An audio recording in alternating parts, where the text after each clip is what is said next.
Hello, good people. I've got Wendy. What is the importance of having a hotel and hospitality show? Because I think it's been long after this COVID has hit, especially for this industry.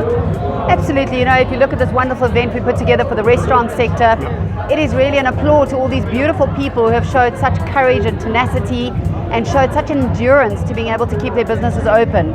As you know, we had so many challenges in COVID. Yes. So for the fact that when you look at it's also part of the tourism industry. Absolutely. Because everyone, when it comes in, everyone eats, and everyone wants to taste what South Africa or other nationality has in terms of. So in terms, what is the criteria in order for you to be part of this event? So first of all, we're part of a massive value chain, and within the tourism sector there are very many levels within the value chain that are important for us all to support each other in the industry. Hotels, restaurants, experiences, wine routes, we all form part of this critical value chain that needs to be supported to revive the economy. So when we put together a beautiful hotel and hospitality show like today, we bring a variety of people in to showcase the talents that we have in South Africa. And it brings people together, it reminds them of all the components that drive the success of the industry. See, I did ask one of the restaurateurs there, and he said to me, this is not enough. He does not want to see it once, maybe twice a year. What is your response on that? Absolutely, it's all about budgets, and we're trying to get the economy going, and we need to bring people together, and you can see we have so many beautiful people that are here celebrating today, and it's an acknowledgement of how beautiful food is and what a good component food is in the whole value of our lives. A restaurant is a cornerstone of every celebration. It's your boardroom, it's your coffee shop, it's your meal, it's your lunchtime, it's your birthday, it's your wedding anniversary, it's your work function at the end of the year. And we are so intrinsic of the livelihood and the culture of South Africa. Food is a cornerstone of every single moment that we breathe. Water is life, and food is a source of celebration. And it brings people together, and look at these beautiful people who have come together over a meal and over a drink. And we need to, South Africans, continue to highlight to the rest of the world how iconic we are and what brilliant, beautiful restaurants we have, not only in the top end, but also in the townships. And how many beautiful operators and entrepreneurs we have that we'd love to acknowledge here today. We saw the MEC and looking for the hospitality industry, working hand in hand with provincial government. The importance of that, what it means to you? Minister Parks has been a fantastic advocate for us. He certainly has been on every cornerstone that we've needed him. When we've come to looking to get support for the restaurant industry, he's the first minister to stand in line to say we're here to help.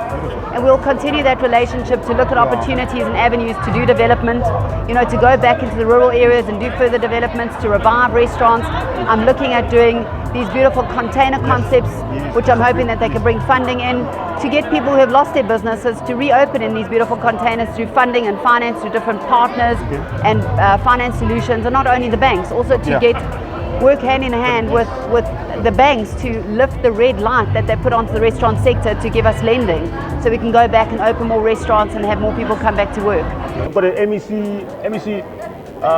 you on your speech, you touched on the importance of this industry, and this industry was hit very hardly by the COVID.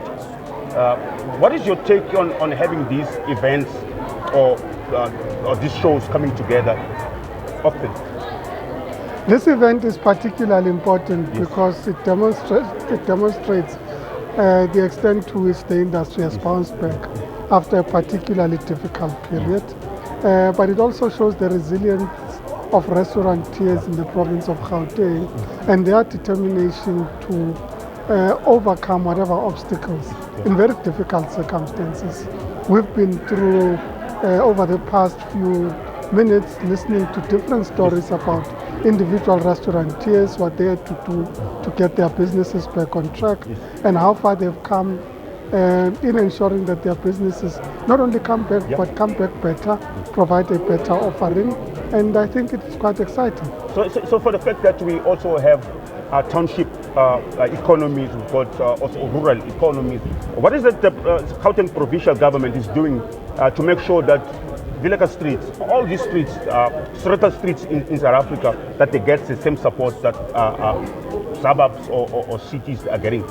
Well, you know that the Gauteng provincial government has just passed the Gauteng Township Economic Development Act, which is a platform from which entrepreneurs in different industries are able to thrive in the townships. Through this act, we have created financing mechanisms for township-based enterprises. We are creating township enterprise zones. We are creating enterprise and supply development initiatives that would be able to incubate and support enterprises that exist in the townships. But we're also creating access to market to the extent that we as government are also market. We have entered into a partnership with the Industrial Development Corporation where we've established the Township Economic Partnership Fund. We've jointly invested 500 million into the fund. It is a wholesale fund, so we appoint intermediaries that would be able to disperse the money and also create the platforms for people to access the resources. We have recently appointed SASME Fund as the first intermediary that would be able to distribute these resources. They are also investing an additional 100 million. We are engaged with our bankers who have committed another 250 million to this fund. So we're seeing appetite from a whole range of front players that are prepared to partner with us. We will be advertising over the next few weeks where people can apply and what the criteria is.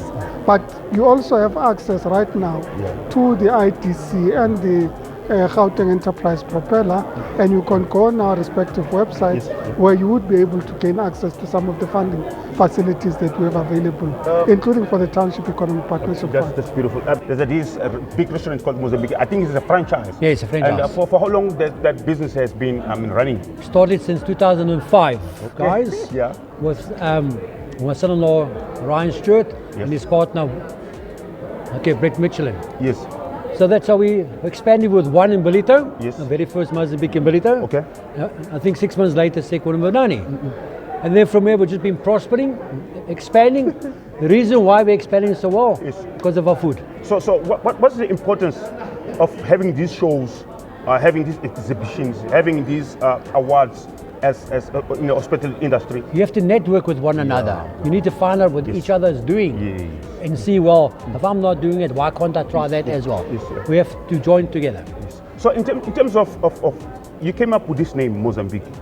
What made you guys come with such a name? Because it's the name of the country. It was my son-in-law and his friend Brett, who had a friend who had the Mozambique restaurant in the beginning. Small restaurant. And then they bought into it, then it became Mozambique, the way it's spelled today. Later we get 29 later down the drive.